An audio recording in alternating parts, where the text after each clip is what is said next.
Okay, IO station. Starting off again, very similar to how we started with IV. Is my fluid the correct fluid? With children, it's always going to be normal saline, 0.9% sodium chloride. Is it in date? If it's expired, I don't give it to them. I'm checking for any crystallization, cloudiness, that looks good. Then I'm going to spike it appropriately. Make sure that the line is filled with no bubbles. And then I'm going to clamp it off. Likely in this scenario, it's going to be a child because those are the first ones that we're going to be putting IOs into that need some sort of fluid bolus. So being able to say, if they're a 3 kilogram child, I'm going to give 60 mils of fluid, and being able to show how you're going to measure that out. With the Buretrol sets that I gave you, fantastic opportunity to fill that up to the appropriate amount, or you could say, I'm going to hook this into a computerized IV pump to measure the exact amount of fluid I'm giving my patient. So that's prepared. We're going to select our site. Our site on a pediatric patient is going to be the tibial plateau, which again is your knee, and then you're going to fill medially from the bottom of your knee, and you're going to feel a flattened aspect on your tibia right there. That flattened aspect is your tibial plateau, and the site where we're going to be administering the IO to a pediatric patient.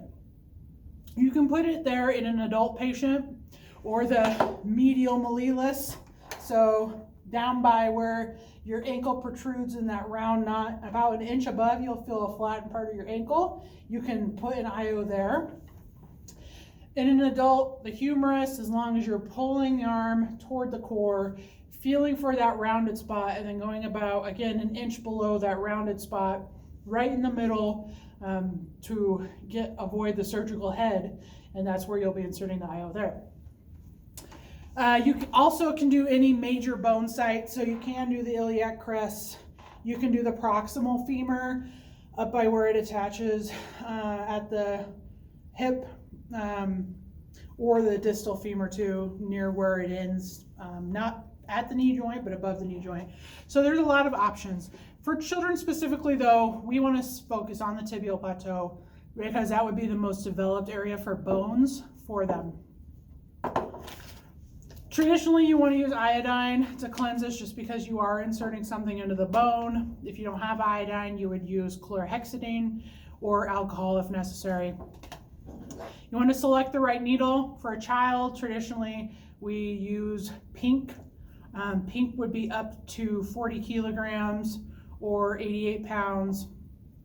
Blue is the 88 pounds and over. And we also have the yellow, which I sent home with some of you, which is the longer 45 millimeter one, and that's for obese patients.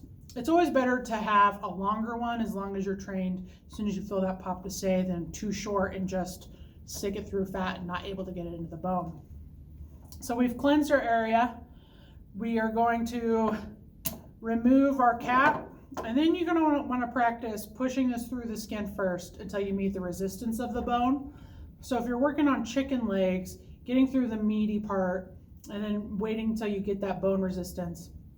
When you're using the drill, you're not going to push this very long. It will drill into the marrow pretty quickly, and then you'll feel that. Some people call it a pop. It really is just a release of pressure, different in feeling of the pressure with the drill. And then you're going to secure the needle. Again, I just put my fingers around it, whichever fingers you choose, and then you're going to take that magnetic portion of the drill off.